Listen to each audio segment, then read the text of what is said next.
bertemu denganmu,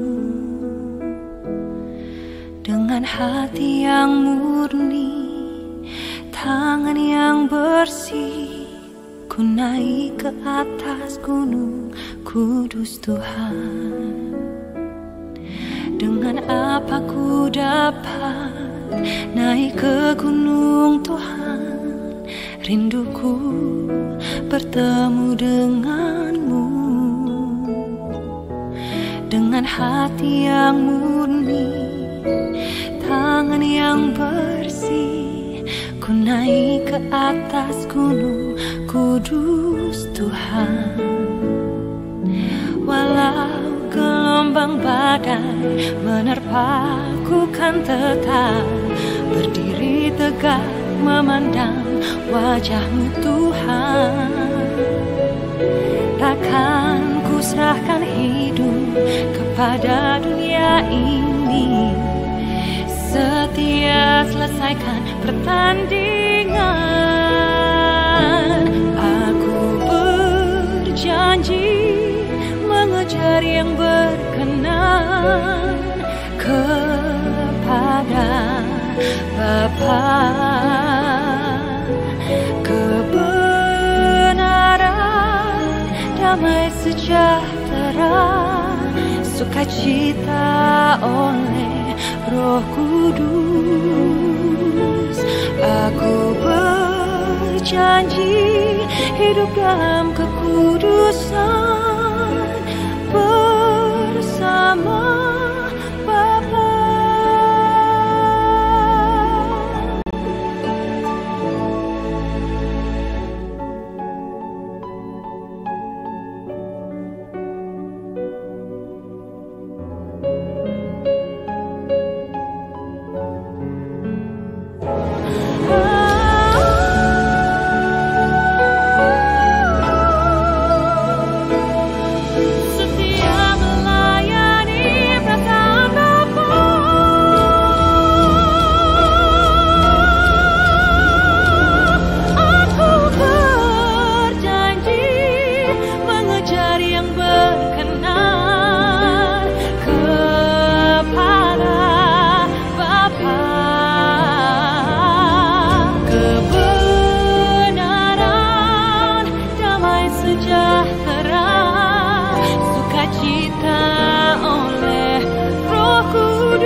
Setia melayani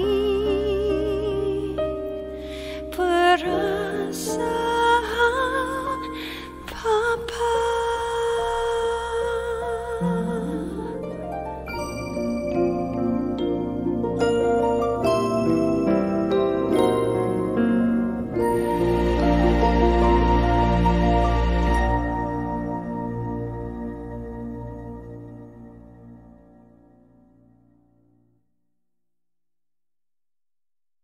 Engkau sucikan kami, Engkau menyertai kami, Engkau memberkati kami, Engkau menyinari kami dengan wajah-Mu, Engkau memelihara kami, Engkau menjamin kami Tuhan untuk segala hal dalam kehidupan kami. Terima kasih Tuhan buat kasih setia-Mu atas kehidupan kami.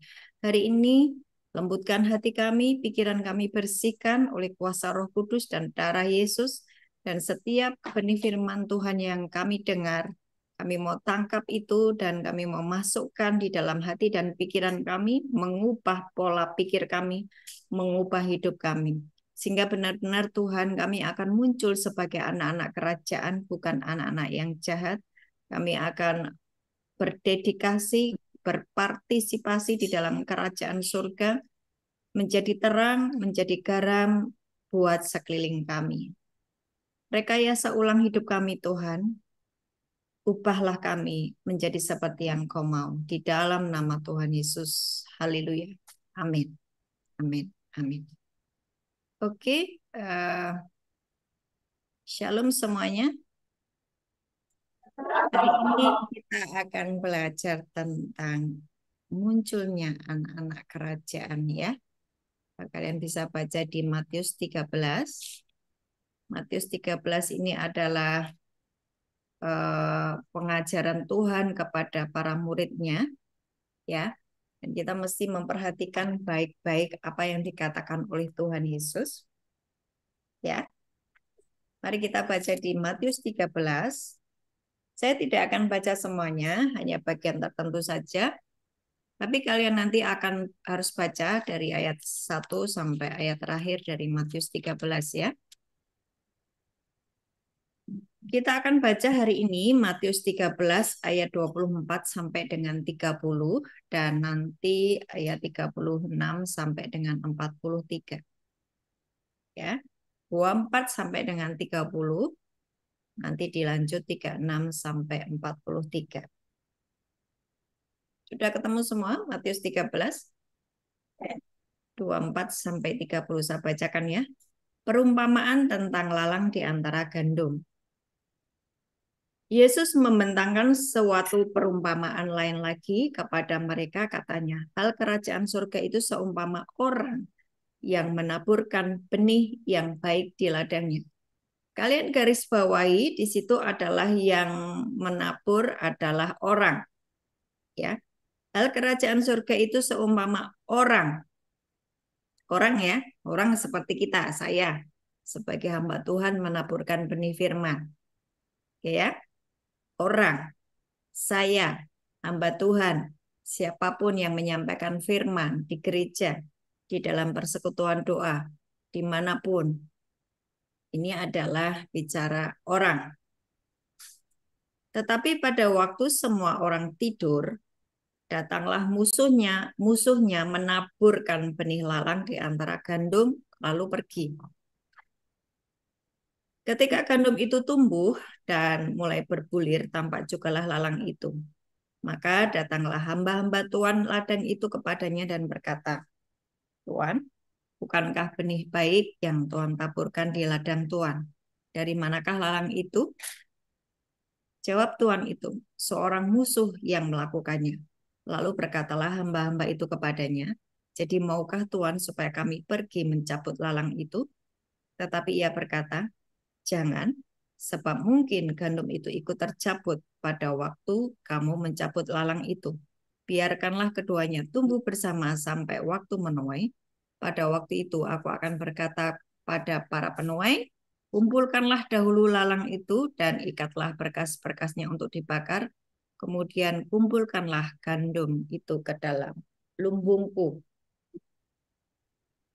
Ya, jadi kalau kalian baca Matius 13 ini dari ayat 1, saya pernah menyampaikan kepada kalian semuanya bahwa ada 4 jenis hati, ya. Ada hati pinggir jalan, ada hati batu-batu, ada semak duri, dan ada tanah hati yang subur. Di tanah hati yang subur, ketika dia dengar firman itu kan benih ya, benih yang ditaburkan itu kan firman. Seperti kita hari ini mendengar firman di dalam gereja, selalu disampaikan benih firman, hamba Tuhan menyampaikan firman, atau siapapun yang menjadi petugasnya sedang menyampaikan firman, itu adalah benih. Benih firman ditaburkan kepada bermacam-macam manusia yang memiliki kondisi hati. Paham ya? Ada yang lagi di gereja seperti ini, kalian yang lagi di gereja seperti ini, nggak siap dengar firman. Kalian ada yang datang ke sini, datang ke gereja oleh karena terpaksa. Karena kalau nanti aku tidak pergi ke gereja, nanti kondisiku jelek, penilaianku jelek. Aku nanti mendapatkan penilaian yang jelek sehingga untuk pengurusan, untuk mendapatkan keringanan hukuman sulit. Ada yang seperti itu. Tetapi ada yang dengar firman, ya udah duduk aja, tetapi pikirannya kemana-mana. Ya, itu yang pinggir jalan. Ada yang dengar firman, tapi pikirannya dipenuhi dengan ketakutan, kekhawatiran akan uang, akan kekayaan, akan kehidupan sehari-hari ya, kebutuhan primer, sandang, pangan, papan. Pikirannya masih ke situ. Jadi tanah hatinya itu nggak subur, nggak punya yang namanya haus dan lapar akan firman. Nah itu mempengaruhi. Nanti sama-sama dengar firman, yang satu akan muncul sebagai anak kerajaan, yang satu muncul menjadi anak-anak iblis. Sama-sama di gereja. Mungkin waktu itu kita dengar pengajaran ini enggak sedetail ini ya. Tapi makin hari Tuhan itu makin memperlihatkan kepada saya real loh ini di gereja seperti ini ya. Di gereja itu sama-sama dengar firman di saat yang sama. Nanti dengan berjalannya waktu akan kelihatan dia itu gandum atau dia itu lalang. Nah, tanah hati yang subur, ketika dia dengar firman, dia punya haus dan lapar akan Tuhan, dia responi setiap firman, dia tidak segera lupakan loh.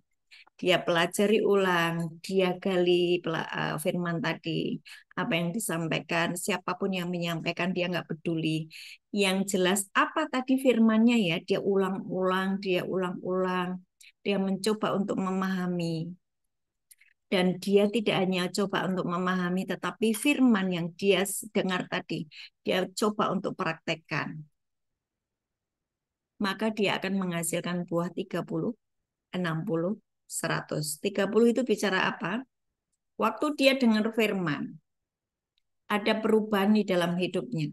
Yang tadinya dia terus melakukan banyak dosa, dia pahit, dia masih banyak ikatan, tobat umat. Waktu dia dengar firman, Yohanes 15 ayat 2 berkata bahwa firman itu membersihkan hidupnya. Benar-benar dia mulai clean. Dia mulai mulai belajar untuk menjaga hatinya tahir. Dia mulai menjaga pikirannya tetap bersih. Karena apa? Firman yang dia baca. Sisi gelap di dalam hidupnya mulai hilang. Semua kecenderungan, semua kelemahan karena dia rajin, rutin membaca firman, rutin merenungkan firman. Yohanes 1 ayat 1 sampai 5 terjadi di dalam hidupnya. Pada mulanya adalah firman. Firman itu bersama-sama dengan Allah. Firman itu adalah Allah. Ia pada mulanya bersama-sama dengan Allah. Segala sesuatu dijadikan oleh Dia. Tanpa Dia tidak ada sesuatu pun yang jadi dari segala yang telah dijadikannya. Ayat 4 di dalam hidupnya mulai terjadi. Di dalam firman ada hidup. Dia mulai mengalami kehidupan. Aspek-aspek di dalam kehidupannya mulai hidup. Tadinya mati. Ekonominya tadinya terpuruk. Tapi ketika dia dengar firman, dia kerjakan firman, dia mengalami yang namanya breakthrough di dalam keuangan. Hidup. Di dalam dia, di dalam firman, ada hidup. Dan hidup itu adalah terang manusia. Sisi gelapnya mulai hilang. Dulu dia suka mencuri, dia tidak lagi mencuri karena dia tahu Efesus 4 ayat 28 itu berkata, oh, dulu dia pencuri tapi sekarang dia bekerja keras sehingga dia bisa menolong sesamanya dari hasil kerja kerasnya. Dia ngerti firman dan dia melakukan firman.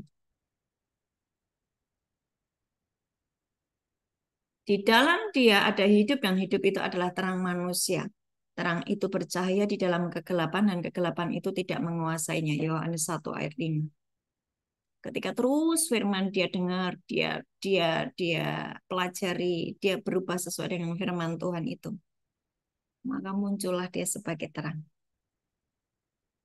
Terang itu bercahaya di dalam kegelapan, kegelapan tidak menguasainya. Sisi gelap, sisi kelemahan di dalam diri orang tersebut hilang oleh karena dia rutin mempelajari firman, merenungkan firman, memperkatakan firman. Firman menjadi satu di dalam dirinya. Firman itu Yesus sendiri. Kehidupannya mulai berubah. Aspek-aspek di dalam dirinya mulai hidup. Karena apa? Menyediakan tanah hati yang baik. Hati dan pikiran harus selalu dijaga. Every day. setiap saat, setiap jam. Ketika engkau mulai marah, ketika engkau mulai takut, mulai kecewa, mulai gemetar, mulai cemas, itu bukan tanah hati yang Tuhan mau.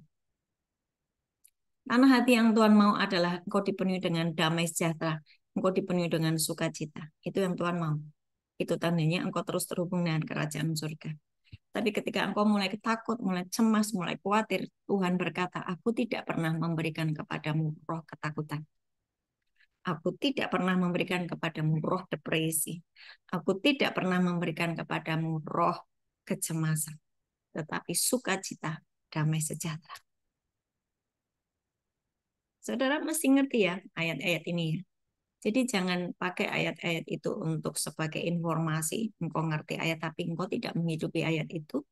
Pastikan ketika engkau mendengar firman menjadi bagian di dalam hidupmu dan mengubah hidupmu. Ini kondisi hati, 4 tanah hati ya. Pinggir jalan, dengar firman, tidak tahu apa-apa. Dengar firman, segera melupakannya. Karena memang dia nggak serius dengan firman. Firman itu padahal Allah sendiri. Nah, itulah kenapa muncul lalang. Muncul lalang. Ya, lalang itu tidak ada buahnya. Tidak ada perubahan pertobatan di dalam hidup seseorang meskipun dia ikut ibadah dari Senin sampai dengan Minggu. Dosa jalan terus. Lalang. Paham ya? Yang paham kasih jempol dong. Paham ya? Dan ini serius. Jangan dijadikan ini hanya sebagai informasi saja atau menunjuk kepada orang lain tuh orang itu tuh dengar firman tapi tidak berubah. Enggak. Jadikan firman itu untuk mengubah diri kita bukan orang lain. Nanti kalau kita sudah berbuah 100 ya, berbuah 30, 60, 100, engkau pasti akan dimunculkan untuk membawa berita Injil itu kemana-mana. Artinya engkau akan mengajar. Tapi pastikan bahwa di dalam dirimu sudah berbuah dulu. 30, 60, 100. Berbuah 30 itu artinya bahwa dia sisi gelapnya mulai hilang ya. Dia yang dulu anak iblis, dia dulu dikuasai oleh iblis, dia dulu majikannya iblis sehingga dia memanifestasikan dosa terus. Tapi ketika dia dengar firman, maka dia mulai hamba menjadi hamba kebenaran. Dia mulai jatuh cinta sama Tuhan dan dia mulai meninggalkan semua dosa dan itu baru berbuah 30. Berbuah 30 itu minimal dirinya sendiri selamat.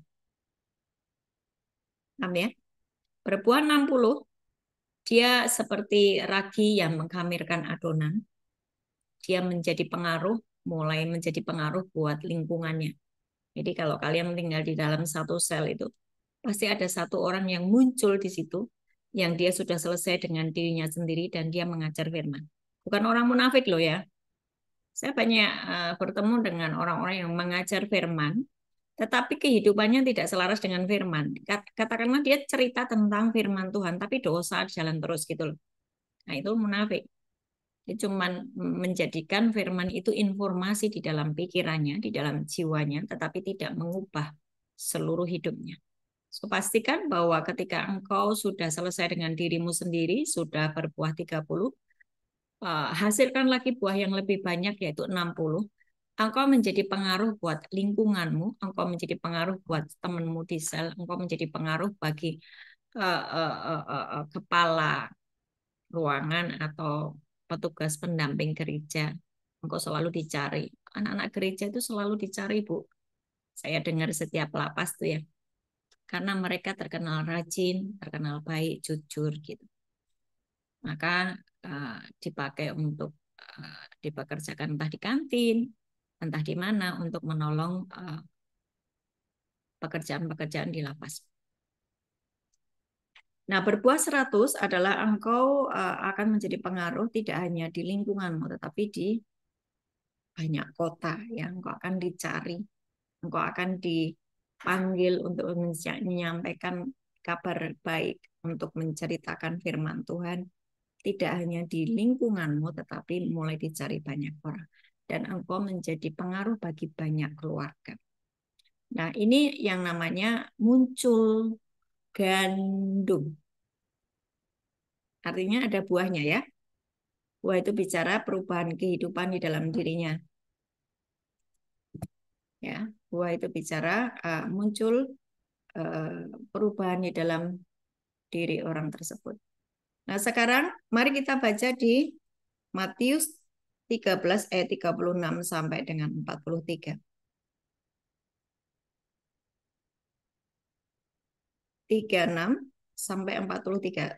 Tadi ingat ya, yang berbuah 30, 60, 100, dia muncul sebagai orang-orang yang memberitakan firman. Yang di ayat 24 tadi kan, disampaikan hal kerajaan surga itu seumpama orang yang menaburkan benih. Artinya, dia sudah muncul, dimunculkan oleh Tuhan, menjadi orang-orang yang berpengaruh. Ngerti ya? Nah, sekarang kita baca di ayat 36. Maka Yesus pun meninggalkan orang banyak itu lalu pulang. Murid-muridnya datang dan berkata kepadanya, jelaskanlah kepada kami perumpamaan tentang lalang dan di ladang itu. Ia menjawab katanya, orang yang menaburkan benih baik ialah anak manusia. Nah, ini berubah menjadi anak manusia dan A-nya besar, M-nya besar artinya Yesus ya. Gitu ya. Yang menjawab katanya, orang yang menaburkan benih baik ialah anak manusia. Ladang ialah dunia.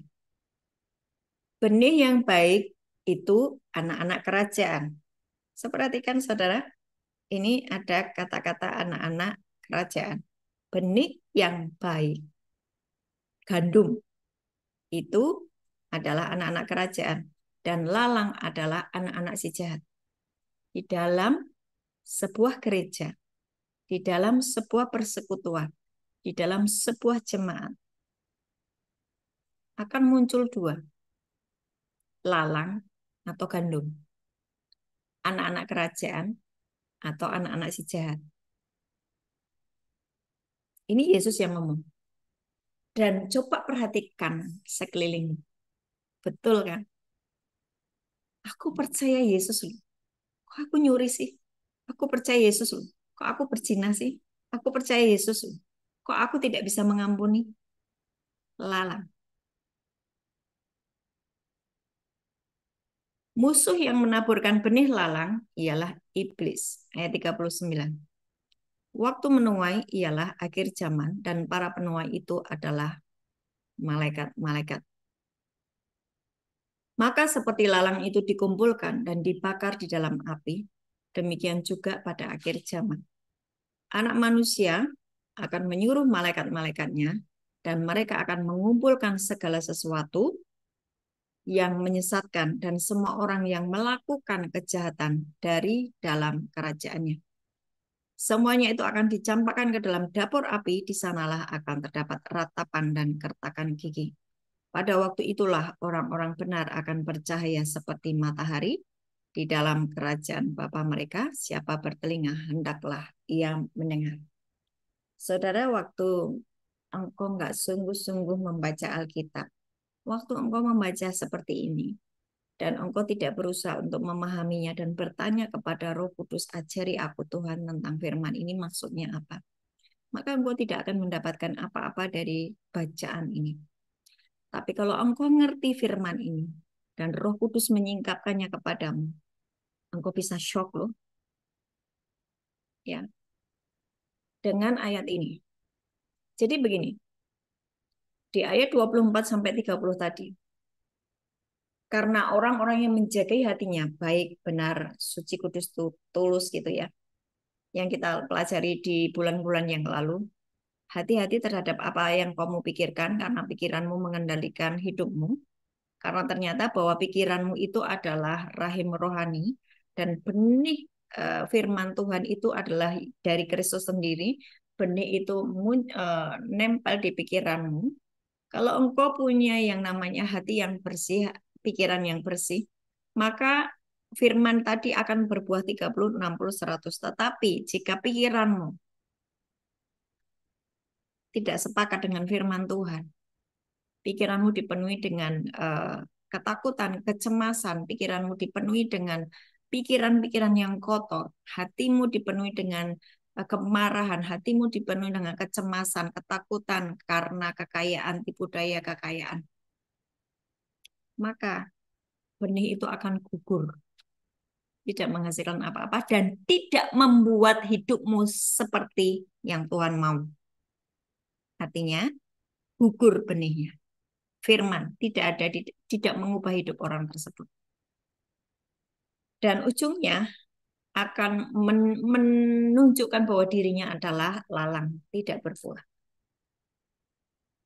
Tapi bagi orang-orang yang menjaga hati dan pikirannya tetap tahir, ketika dia dengar firman, dia punya haus dan lapar akan firman Tuhan. Dia, Tuhan, aku mau lagi, Tuhan, ajari aku, Tuhan, aku mau, Tuhan, aku ngerti firman ini dan aku mau menjadi pelaku dari firman ini. Maka engkau akan berbuah.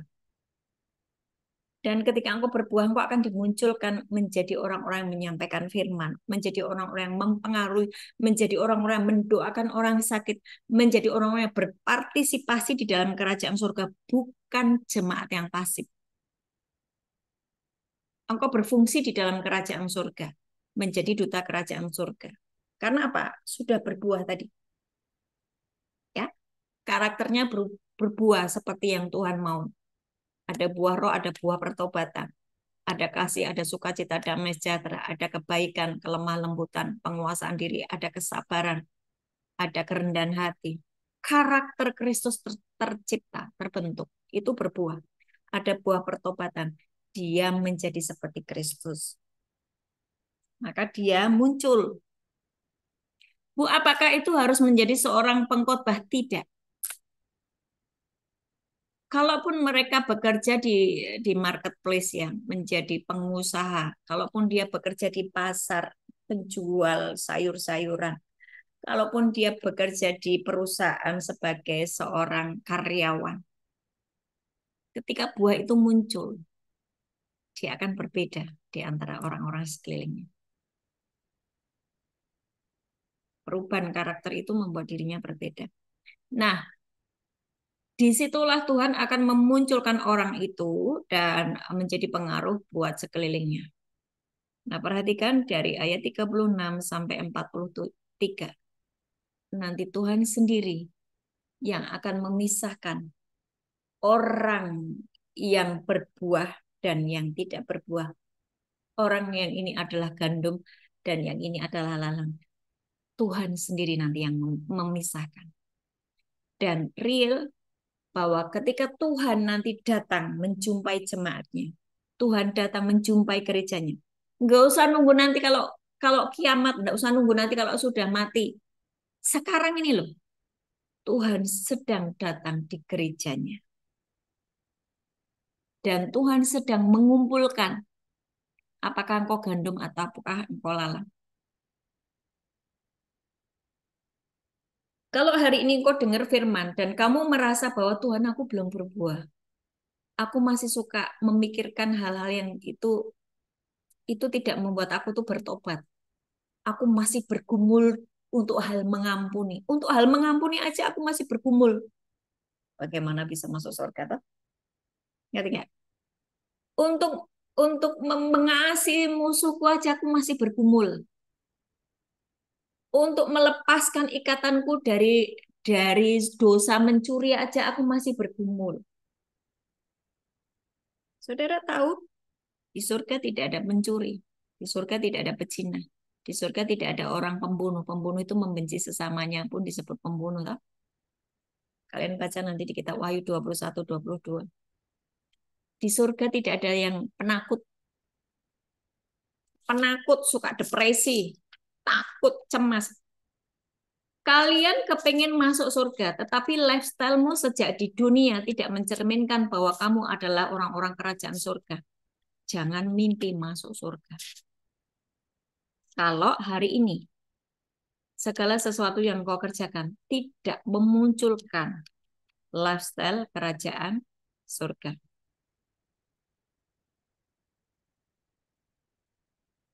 Ngerti ya?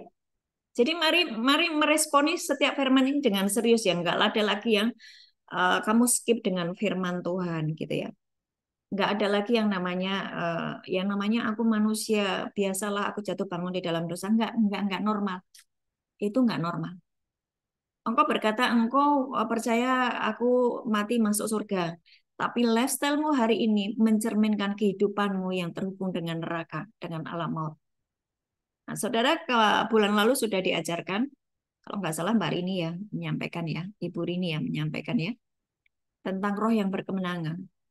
Ya, kalau engkau percaya sama Yesus, Yesus itu sudah memegang kunci maut dan kerajaan maut di kitab Wahyu 1 ayat 17-18.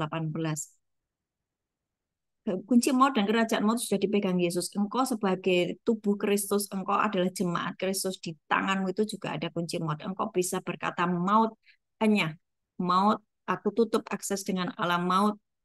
Tidak ada yang namanya alam maut yang bisa menyentuh hidupku. Itu di Matius 18, Matius 16. Ketika Yesus berkata kepada Petrus, Petrus, di atas jemaat ini, aku akan di atas batu karang ini aku akan membangun jemaatku. Alam maut tidak akan bisa menyentuhmu. Jemaat loh. Kalian semuanya yang di dalam gereja ini jemaat Kristus. Sebetulnya alam maut itu tidak bisa menyentuhmu. Jadi jangan berkata bahwa lumrah aku jatuh bangun di dalam dosa. No, tidak lumrah. Kalau engkau berkata engkau adalah jemaat Kristus. Kenapa ada banyak jemaat Kristus itu kalah terus? Karena dia malas berperang. Karena dia tidak menjaga hati dan pikirannya tahir. Karena dia tidak tahu firman, tidak mau belajar firman. Maka dia dibully terus oleh iblis. Kalah terus. Miskin terus. Cabul terus. Sakit tidak sembuh-sembuh. Padahal Yesus di atas kayu salib itu supaya kita ini sehat ya, tidak ada sakit penyakit di dalam tubuh kita. Kenapa kita masih sehat? Ya tubuh Kristus kok. Kristus menyembuhkan, kamu juga menyembuhkan, bukan yang sakit-sakitan. Amin. Amin enggak?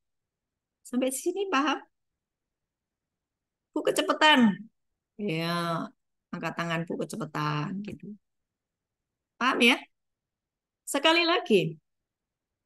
Sekali lagi. Matius 13 adalah pengajaran Tuhan yang sangat keras. Tetapi sebetulnya banyak orang tidak mau paham dan tidak mau memahaminya dan tidak mau mengerti dan tidak mau peduli. Mereka biasa saja kalau tidak berbuah. Bahkan mereka tidak tahu bahwa dirinya tidak berbuah. Betul apa betul? Nah, hari-hari ini sudah dibilang akhir zaman. Betul nggak?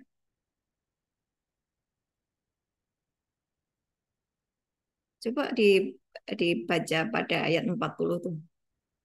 Matius 13 ayat 40. Maka seperti lalang itu dikumpulkan dan dibakar dalam api, demikian juga pada akhir zaman. Sekarang ini disebut akhir zaman loh. Sekarang ini disebut akhir zaman. Artinya bahwa Tuhan itu sudah datang, sudah memilah-milahkan kamu gandum atau lalang. Bu, ketika saya mendengar khotbah ini, saat saya mendengar pengajaran ini, saya menyadari bahwa saya belum berbuah. Saya ini lalang. Kalau hari ini kau dengar firman, jangan keraskan hatimu dan berkata, ya sudah aku lalang saja, biarin aku dibakar dalam api. Jangan berkata begitu. Mana masih memberikan kepada kita anugerah, kesempatan. Ketika engkau dengar firman ini, berubahlah seperti yang Tuhan mau. Kamu dituntut untuk menghasilkan buah. Bagaimana Bu caranya supaya saya berbuah? Jagai hati dan pikiranmu. Itu terus berulang-ulang saya sampaikan. Ya, karena ternyata hati dan pikiran itu adalah jenis tanah. Ya, jenis tanah yang subur. Kalau hatimu bersih, kalau pikiranmu bersih, itu tanahmu subur. Sehingga benih firman Tuhan yang kau dengar itu akan merubah, mereformasi di dalam hidupmu dengan berjalannya waktu. engkau akan kelihatan berbuah 30, 60, 100. Kalau dengan berjalannya waktu engkau tidak berubah, kanak-kanak rohani terus, ngambekan terus, marah terus, baperan terus, pahit terus, mencuri terus, berzina terus, engkau tidak ada perubahan sama sekali.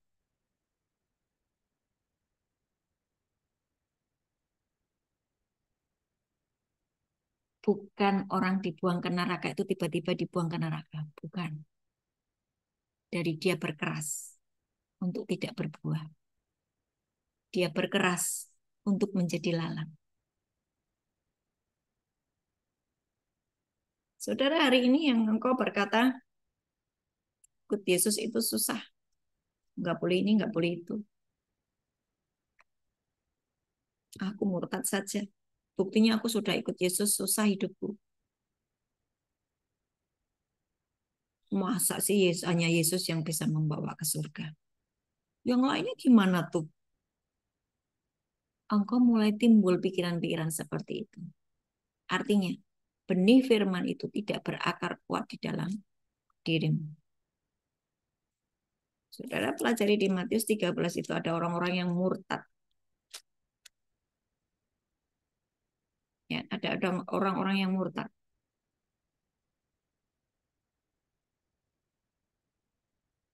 Ayat 20 sampai 21. Matius 13 ayat 20 sampai 21.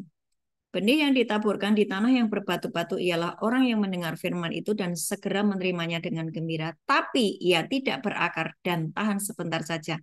Apabila datang penindasan atau penganiayaan karena firman itu, orang itu pun segera murtad.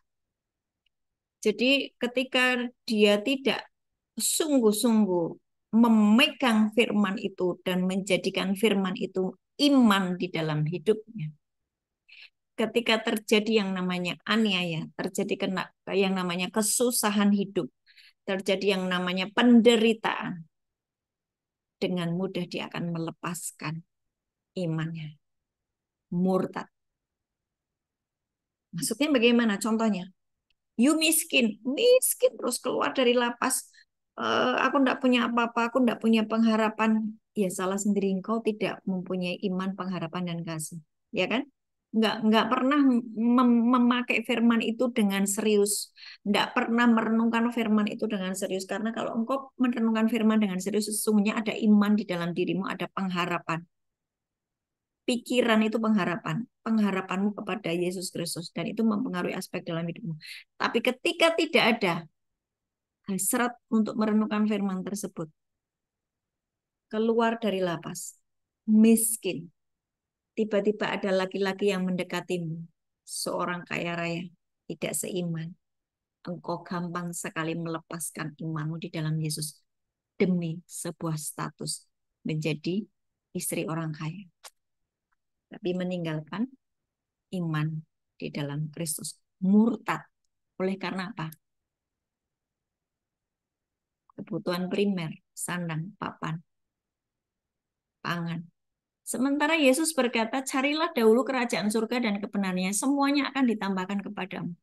Enggak matching gitu ya, pikirannya tuh sudah terlalu duniawi sehingga dia untuk mendengar firman tidak bisa menerima dengan baik dan dia akan hidup seperti tidak pernah dengar firman. Dan hari-hari ini sedang banyak terjadi. Orang murtad meninggalkan Yesus demi sebuah posisi, demi sebuah kekayaan, demi sebuah status.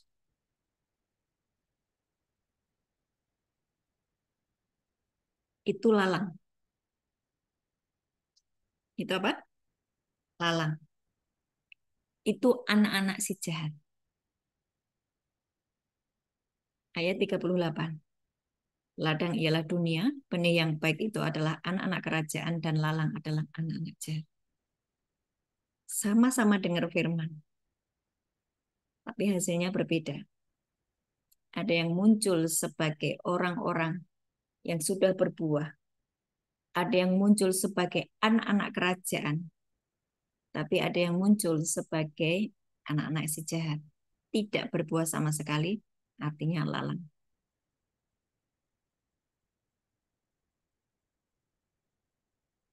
Anak-anak kerajaan adalah anak-anak yang muncul seperti Kristus. Dia akan mengerjakan seperti yang Kristus kerjakan. Apakah harus menjadi seorang yang full time di gereja? Enggak. Engkau ibu rumah tangga, engkau seorang penjual sayur, engkau seorang pegawai di kantor. Jika itu muncul buah di dalam dirimu, engkau menjadi anak kerajaan, engkau menjadi melakukan seperti yang Kristus lakukan. Itu akan dimunculkan di tengah-tengah kegelapan. Yesaya 60, dunia ini sedang mengalami yang namanya kegelapan dan hari-hari ini sedang mengalami kegelapan. Orang sudah tidak lagi yang mempunyai yang namanya takut akan Tuhan. Korupsi, mencuri, berzina, selingkuh, tidur dengan laki-laki yang itu bukan suaminya, itu menjadi hal yang biasa. Enggak ada lagi yang nama takut akan Tuhan. Enggak ada. Nah, itu yang membuat mereka punya standar. Standarnya dunia, enggak standarnya kerajaan surga. Ya. Jadi bagaimana karena orang-orang itu mereka juga akan diekspos, dimunculkan, tetapi dengan berita tidak baik. Yang korupsi lah, dimunculkan loh tuh, diekspos. Tetapi anak-anak kerajaan juga dimunculkan menjadi seperti matahari. Saudara baca di ayat 43 ya. 43. Pada waktu itulah orang-orang benar akan percaya seperti matahari di dalam kerajaan Bapa mereka. Siapa bertelinga hendaklah ia mendengar. Orang-orang benar. Siapa orang-orang benar? Orang yang sudah dibersihkan oleh firman. Orang yang dibenarkan oleh darah Yesus. Orang yang mau masuk di dalam Kristus. Orang yang tidak mau menjadi jemaat yang pasif, tetapi dia mau berpartisipasi. Menjadi orang-orang yang dimunculkan Tuhan, yang nggak memunculkan dirinya sendiri ya. Dia nggak memunculkan dirinya sendiri. Tiba-tiba dia dimunculkan oleh Tuhan.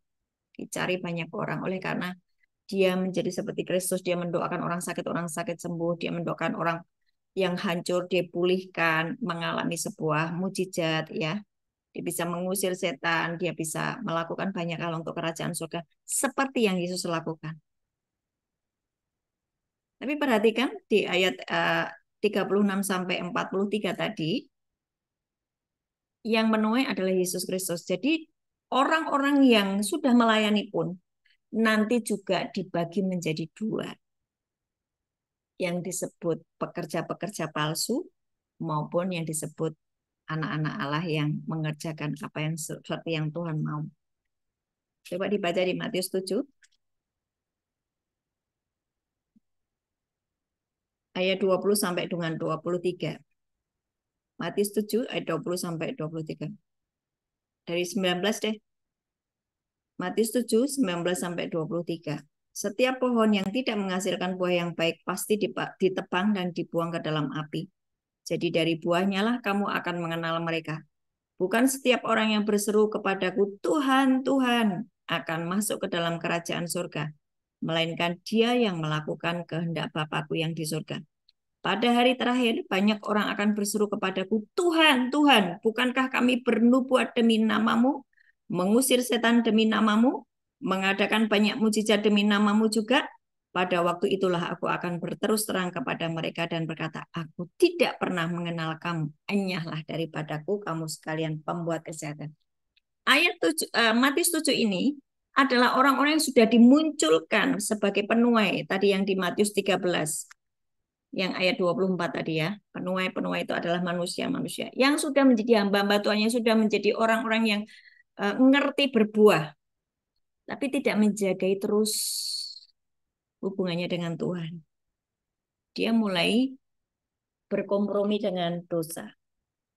Menjadi orang-orang yang tidak melakukan firman Tuhan. Tapi bisa membuat mujizat loh. Bisa khotbah loh. Bisa jadi WL loh. Bisa memimpin ibadah loh. Tapi dosa jalan terus. Makanya di ayat 37 orang yang menaburkan benih itu adalah anak manusia atau Yesus Kristus. Yesus sendiri yang akan memisahkan. Ini hamba yang jahat, ini hamba yang baik. Ini lalang, ini gandum. Ini ikan yang baik, ini ikan yang busuk.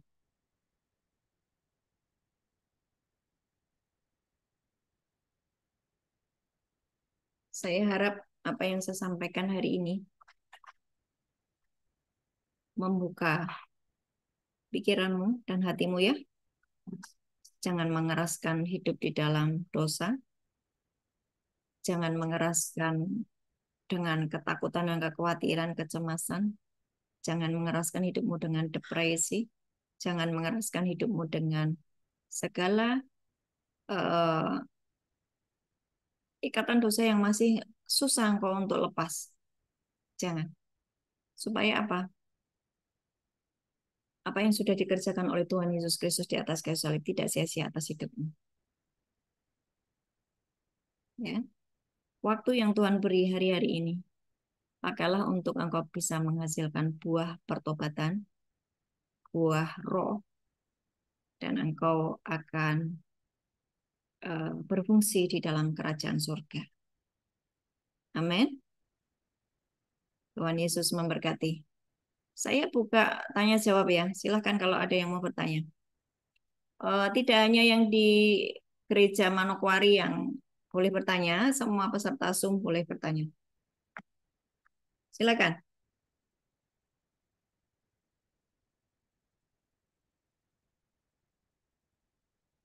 Ada yang mau bertanya? Dari gereja? Silakan. Ada yang nggak jelas tentang firman tadi? Saya mau lihat kalian tadi jelas apa enggak firmannya? Jelas enggak? Paham enggak? Ini Bu, selamat pagi. Pagi. Ini Bu, ini ada salah satu keluarga binaan kami yang punya kerinduan untuk mendoakan saudaranya yang sakit tapi di Sorong Ibu. Cuman ibunya ada di sini, cuman punya kerinduan mau izin suatu saat mau bergabung, mau minta dilayani Bu. Oh, ya. Boleh Kak, nanti boleh dibagikan nomor handphone saya kalau misalnya kesulitan ya. Dibagikan nomor handphone saya. Nanti tanya sama admin ya, nanti boleh di email atau di chat ini nomor handphone saya. Terus sekarang siapa yang mau berdoa ini, yang mau didoakan? Ibunya mana?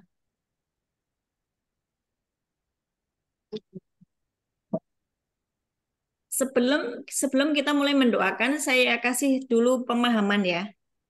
Tidak hanya Bu Ana yang bisa mendoakan, tetapi kalian yang percaya sama Yesus, engkau punya akses dengan ruang tahta, dengan ruang tahta Bapamu di surga. Ayatnya di mana? Markus 16 ayat 16 sampai dengan 20. Coba kalian baca. Markus 16 sampai dengan 20. Yang percaya sama Yesus dibaptis.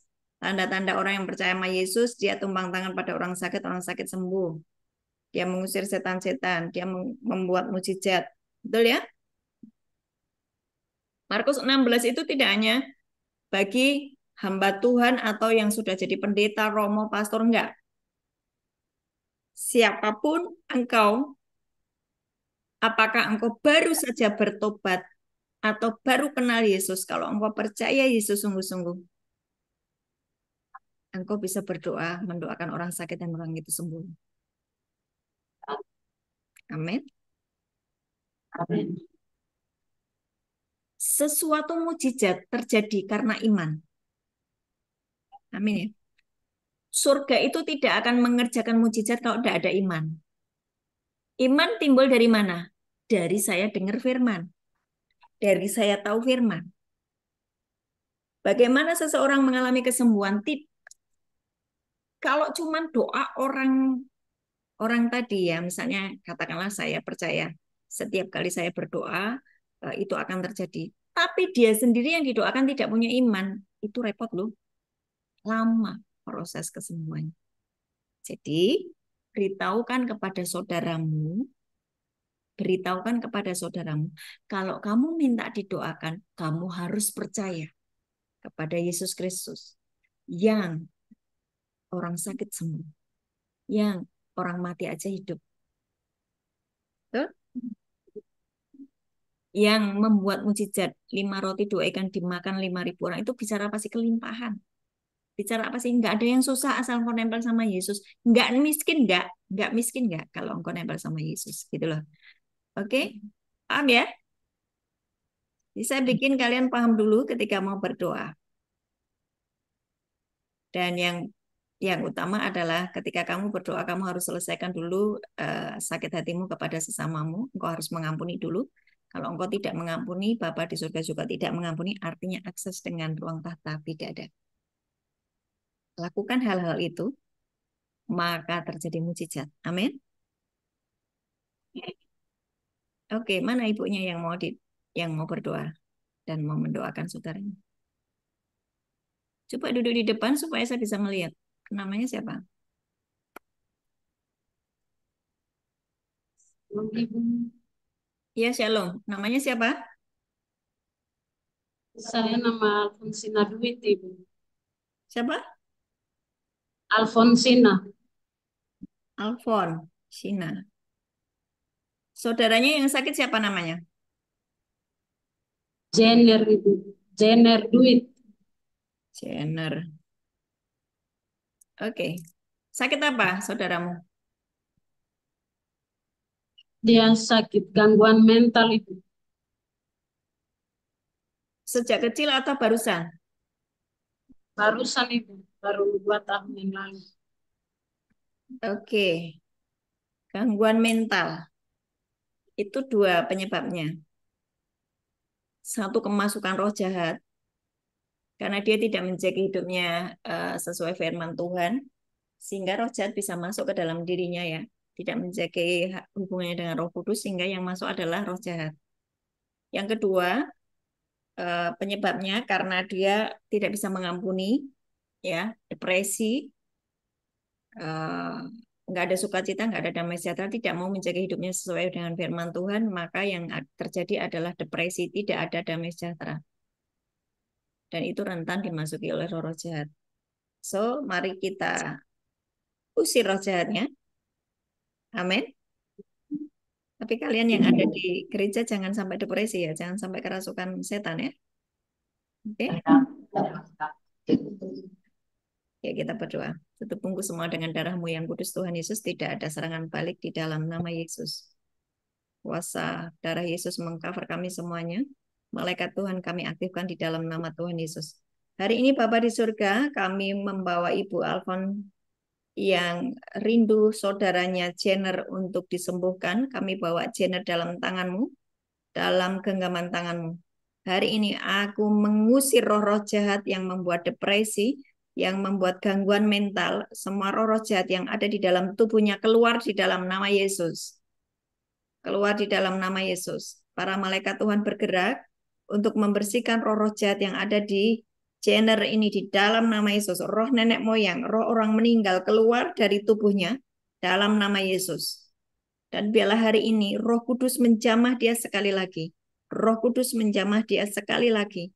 Lembutkan hatinya Tuhan. Roh Kudus, masuklah di dalam hatinya, ambil alih. Sebab Engkau sendiri yang memanggil kami sebagai imamat yang rajani, penengah antara orang berdosa dengan Engkau. Tuhan, selamatkan Jenner, sembuhkan, pulihkan keadaannya di dalam nama Yesus oleh kuasa darah Yesus. Darah Yesus. Darah Yesus. Dibersihkan Jenner dari semua roh jahat, dari semua roh depresi, dari semua gangguan mental. Dalam nama Yesus, jadilah sembuh. Haleluya. Amin. Amin. Halo, terima kasih. Ya. Terima kasih. Ya. Oke, ada lagi? Kalau ada yang mau bertanya tentang pengajaran tadi, boleh. Masih ada waktu. Silakan. Saya Ibu. Ya, silakan. Gini Bu, saya ingin bertanya. Mm-mm. Eh, Tadi Ibu dalam penjelasan terkait dengan penjelasan Ibu, Ibu katakan bahwa ilalang dan gandum bisa sama-sama melayani di dalam satu pelayanan. Betul. Tapi izin Ibu, saya ingin bertanya ini, tidak bisa air dari sumber yang bersih dan kotor itu dapat mengalir di dalam satu aliran sungai yang sama. Yang ingin Betul. saya tanyakan, apakah berkat manifestasi roh?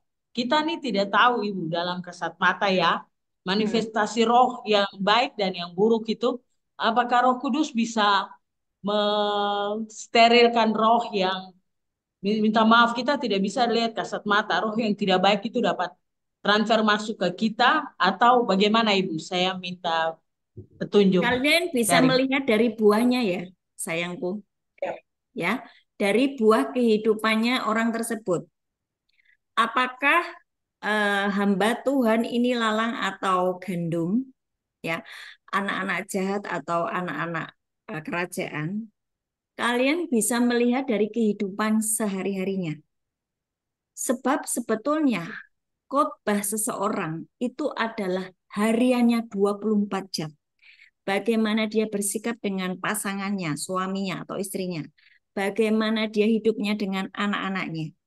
Bagaimana kehidupan sehari-harinya dengan tetangga, dengan orang-orang sekitar. Apa yang terucap di mulutnya ketika dia marah. Dilihat dari buahnya. Nggak usah pakai penglihatan. Nggak usah. Kamu bisa melihat dari buah dari kehidupan sehari-harinya. Bagaimana Bu kalau saya nggak kenal sama hamba Tuhan tersebut? Nggak usah dipikirin. Engkau terima yang baik dari pengajarannya saja. Engkau terima baik yang baik dari eh, firman yang disampaikan tadi. Engkau terima benih firman tadi. Tapi kalau engkau pengen tahu, Bu, bagaimana aku membedakan ini di dalam sebuah gereja sama-sama dengar firman, yang satu lalang, yang satu gandum, dari kehidupan sehari-hari yang kau lihat. Memunculkan buah kasih atau kebencian.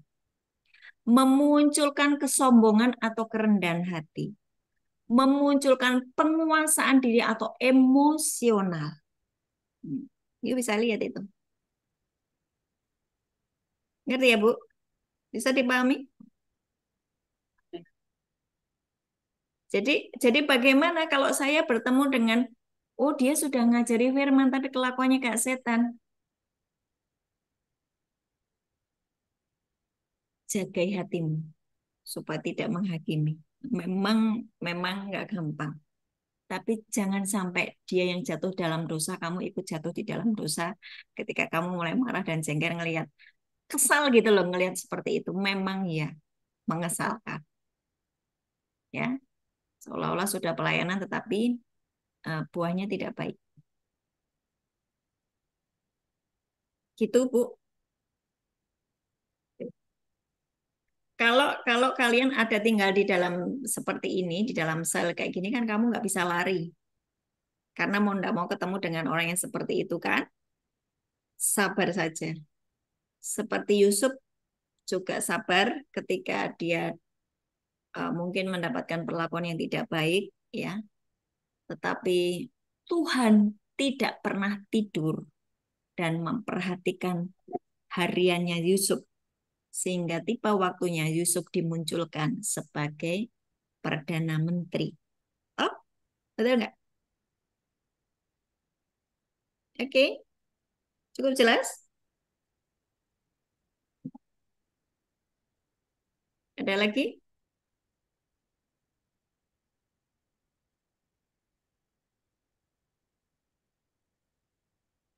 Jadi pelajaran hari ini penting ya untuk mengoreksi diri kita sendiri. Nggak usah lihat orang lain deh, nggak usah. Diri kita sendiri. Apakah saya memunculkan buah 30, 60, 100? Apakah saya muncul sebagai anak kerajaan? Apakah saya muncul sebagai gandum? Lihat diri kita sendiri.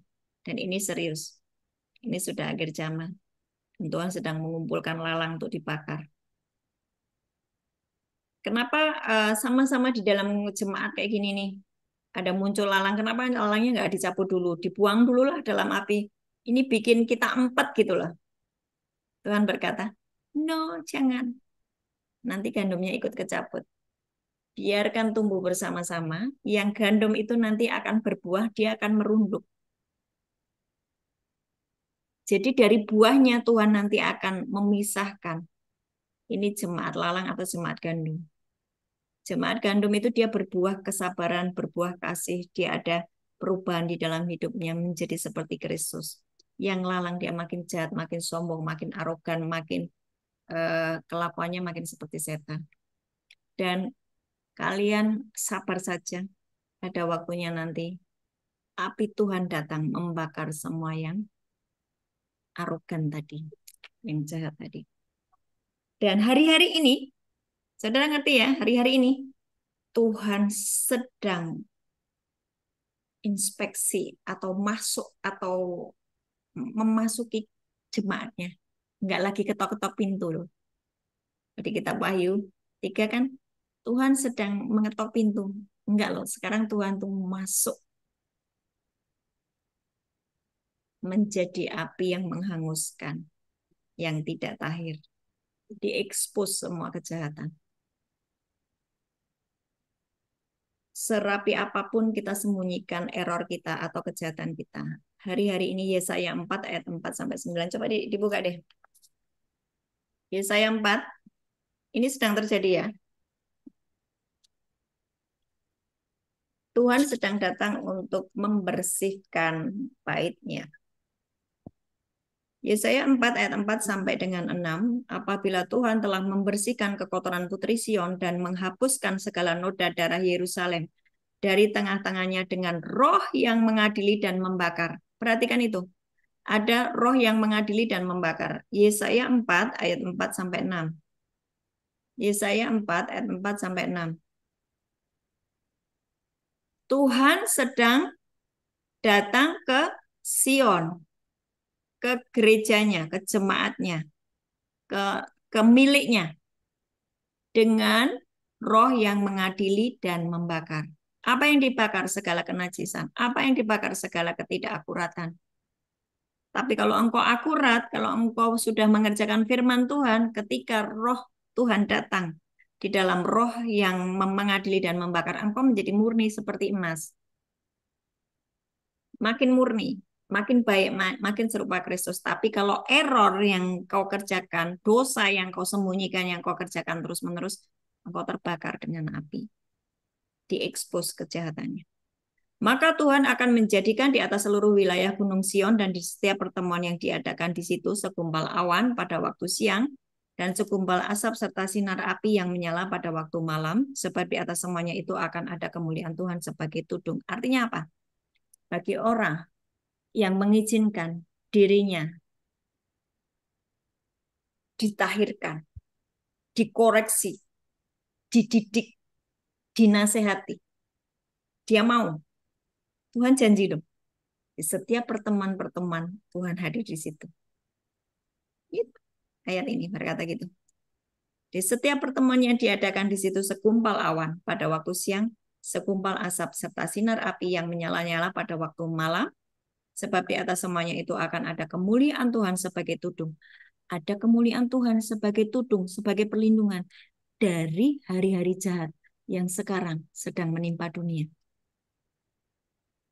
Saudara tahu hari-hari ini ada yang namanya kejahatan di dunia cyber, di dunia maya ya, ataupun di dunia alam roh. Itu iblis itu sedang kerja luar biasa. Mazmur 91 sedang digenapi. Bagi orang yang benar-benar berlindung di dalam naungan Tuhan yang Maha Tinggi, mereka akan diluputkan. Walau 1000 orang rebah di sisinya, 10.000 di sebelah kanannya, itu tidak akan menimpa kita. Kita hanya menontonnya saja. Karena apa? Tuhan menjadi tempat perlindungan kita.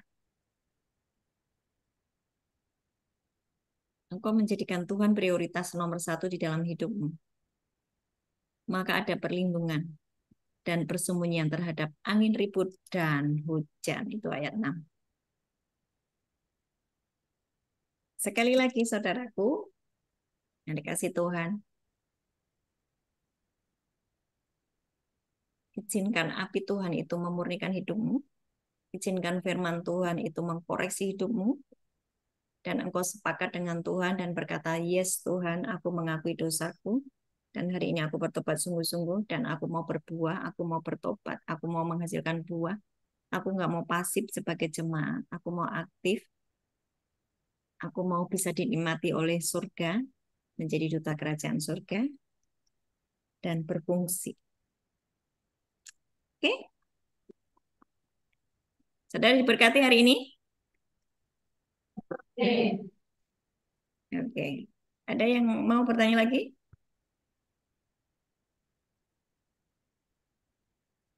Kalau ada yang mau bertanya, silakan mendekat di ini atau dibuka mic-nya yang ikut Zoom. Yang di Gereja Manokwari silakan mendekat di laptop supaya suaranya kedengaran. Kalau ada yang mau bertanya. Yang ikut Zoom mau ada yang tanya? Yang di luar Manokwari? Cukup jelas? Ayo dong dikasih respon.